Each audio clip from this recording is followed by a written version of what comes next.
बाद ना घंटी बजा देना, ताकि मैं जब भी कोई नया वीडियो अपलोड करूं तो तुम्हारी फोन की भी घंटी बजे। पुलिस का नाम सुनते ही शिवराज तुरंत अपने कमरे से बाहर आ गए।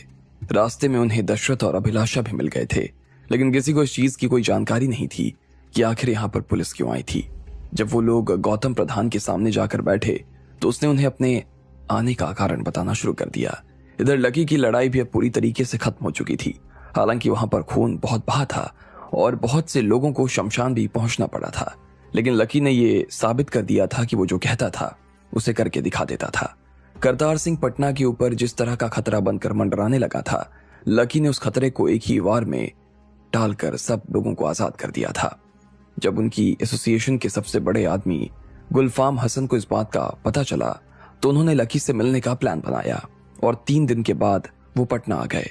वो दोनों सुबह के वक्त एक नाव में बैठे हुए थे। गुलफाम को हर एक चीज के बारे में शमशीर ने पहले ही बता दिया था और वो लकी के इस कारनामे से काफी खुश थे।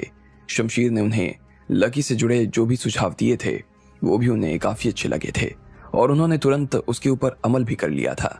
गुलफाम को गाने का बहुत शौक था। बहुत दिनों के बाद जब उन्होंने इस तरह से अपने सामने नदी देखी तो उन्होंने लकी को पहले तो अपना गाना सुनाया और गाना सुनाने के बाद में लकी से कहा, लकी, तुम्हारी जिंदगी की एक बहुत बड़ी लड़ाई आज खत्म हुई है। तुमने इस लड़ाई में उस इतिहास को उखाड़ दिया है जिसके बोझ तले हम सदियों से दबे हुए थे। मुझे तुम्हारा ये काम बहुत अच्छा लगा। अब मुझे लग रहा है कि तुम्हारे होने की वजह से हमारे दिन ठीक हो जाएंगे। लेकिन एक चीज पर तुमने ध्यान दिया। मैं जब पटना आया और लोगों से इस लड़ाई के बारे में बात की तो उनमें से कोई भी इस बारे में कोई जानकारी जानता नहीं था। इसका मतलब ये हुआ कि तुम अभी फेमस नहीं हुए हो। पहले तो मुझे समझ नहीं आया कि ऐसा क्यों नहीं हुआ। इतना बड़ा काम करने के बाद तो आदमी का नाम रातों रात बड़ा हो जाता है, लेकिन तुम्हारा नाम तो किसी की जुबान पर नहीं था, गुलफाम ने कहा और लकी की तरफ देखने लगे। वो मुस्कुराते हुए लकी से जवाब की उम्मीद कर रहे थे, लेकिन खुद लकी के पास भी इस बात का कोई जवाब नहीं था। जब उन्होंने देखा कि लकी इस बारे में कुछ नहीं कह रहा था तो उन्होंने कहा, तुमने जिस आदमी को मारा है ना, वो अपने यहाँ का बहुत बड़ा नाम था। उसके नाम की तो धाक थी यहाँ। इसलिए जैसे ही वहां के लोगों को और सरकार को इस बारे में पता चला तो उन्होंने तुरंत ही उसकी मौत की खबर को दबाना शुरू कर दिया। उन्होंने ये तो कहा कि करतार सिंह मारा गया, लेकिन उन्होंने ये नहीं कहा कि उसे लकी ने मारा है। उन्होंने ये बहाना दिया कि करतार सिंह को लड़ते लड़ते अचानक हार्ट अटैक आ गया या फिर उसके ऊपर किसी भूत का साया मंडराने लगा था और उसने खुद ही अपनी जान ले ली। जैसे ही गुलफाम ने ये कहा तो लकी और गुलफाम दोनों को हंसी आ गई। सरकार उसके बारे में जो खबर फैला रही थी लोग उसे मान भी रहे थे। इसके अलावा तुमने देखा कि मैंने हरावत को बाहर खड़ा कर दिया है, लेकिन इसका मतलब ये नहीं कि वो वापस नहीं आएगा। उन लोगों ने अपनी तरफ से लड़ाई को रोकने की पूरी कोशिश की थी, अपने फायदे के लिए नहीं, एसोसिएशन के फायदे के लिए। हरावत तुमसे कितनी नफरत करता है ये बात तुम्हारी आंखों से छिपी नहीं है, इसलिए उसने तुम्हारी जीत की खबर को लोगों के बीच में फैलने ही नहीं दिया। भले ही वो आदमी तुमसे नफरत करता हो और वो अच्छा नहीं हो, लेकिन फिर भी उसको ये पता है कि मीडिया कैसे काम करती है और लोगों के बीच में कब किस बात को कैसे फैलाना है, इसलिए भी वो तुम्हें फेमस नहीं होने देना चाहता है। लकी गुलफाम की बात को बहुत ध्यान से सुन रहा था।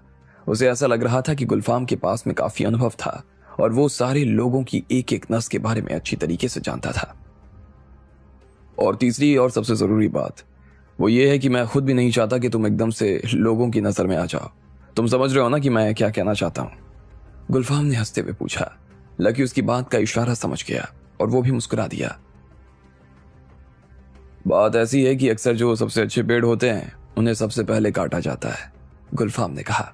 उसे पता था कि लकी की लड़ाई से जुड़े हुए बहुत सारे वीडियो बाजार में आने लगे थे, लेकिन इसलिए गुलफाम ने उन्हें धीरे धीरे गायब करवाना भी शुरू कर दिया था ताकि लकी लोगों की यादों से गायब हो जाए।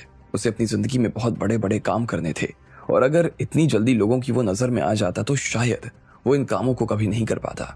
खुद गुलफाम को भी विश्वास नहीं हो रहा था कि उसे अपनी जिंदगी में लकी जैसा कोई मिल सकता था। इतनी सारी लड़ाइयों के बाद आपके साथ शांति से पानी और पेड़ों को देखना बहुत अच्छा लग रहा है। मैं राधिका के साथ भी यही देखना चाहता हूँ और हमेशा यही देखता रहना चाहता हूँ। ऐसा नहीं है कि लड़ने से मेरा जी घबराता है या मेरे अपनों पर कोई आंच आए तो मुझे हाथ पैर चलाने में जोर आता है, लेकिन कभी कभी ऐसा लगता है ना कि क्या इस चीज के लिए मैं पैदा हुआ हूँ। मैं लड़ते लड़ते अब थक चुका हूँ, लकी ने अपनी आंखें बंद करते हुए कहा। अचानक से उसकी आंखों के सामने राधिका का चेहरा आ गया। वो यही सोच रहा था कि आश्रम में राधिका उसके बिना क्या कर रही थी। वो इस वक्त यहाँ इस जगह पर गुलफाम के साथ नहीं बल्कि राधिका के साथ में होना चाहता था। हाँ हाँ, लेकिन तुम्हारे सोचने से सब कुछ नहीं होता ना लकी। तुम ये मत सोच लेना कि करतार सिंह गया तो सब खत्म हो गया।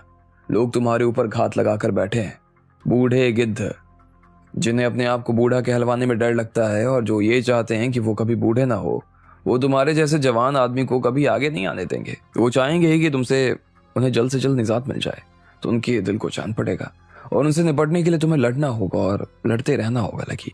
लेकिन हाँ, वो दिन भी दूर नहीं जब तुम घंटों इस नाव में बैठकर अपनी उस क्या नाम बुलाया तुमने, हाँ राधिका के साथ में पेड़ और पानी देखते रहोगे। गुलफाम ने मुस्कुराते हुए कहा।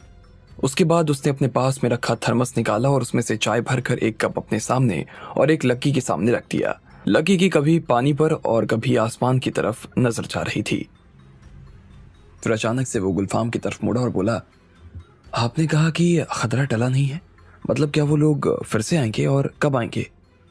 देखो, कब आएंगे ये तो मैं नहीं कह सकता, लेकिन हाँ इतना जरूर कह सकता हूं कि अभी तो नहीं आएंगे। उन लोगों को करतार सिंह की मौत से उबरने में थोड़ा वक्त लगेगा। उसके अलावा अभी अपनी ताकत इकट्ठा करने में भी उन्हें कम से कम 6 महीने तो लग ही जाएंगे। तब तक तुम पेड़ और नदी देख सकते हो। ज्यादा दिन तक इनके मुंह में पड़ गए तो बात बिगड़ भी सकती है। इनसे दूर रहोगे तो अच्छा रहेगा। लकी गुलफाम की बात सुनकर मुस्कुरा दिया और उसने अपना चाय का कप उठा दिया। 2 चुस्की लेने के बाद में उसने गुलफाम को देखा और कहा, मैं ऐसी जिंदगी जीऊंगा मैंने कभी सपने में नहीं सोचा था। मैं तो एक सीधा साधा लड़का था, दिल्ली यूनिवर्सिटी में पढ़ता था, सुबह कॉलेज जाता था, शाम को अपना कुछ छोटा मोटा काम करके अपना गुजारा कर लेता था।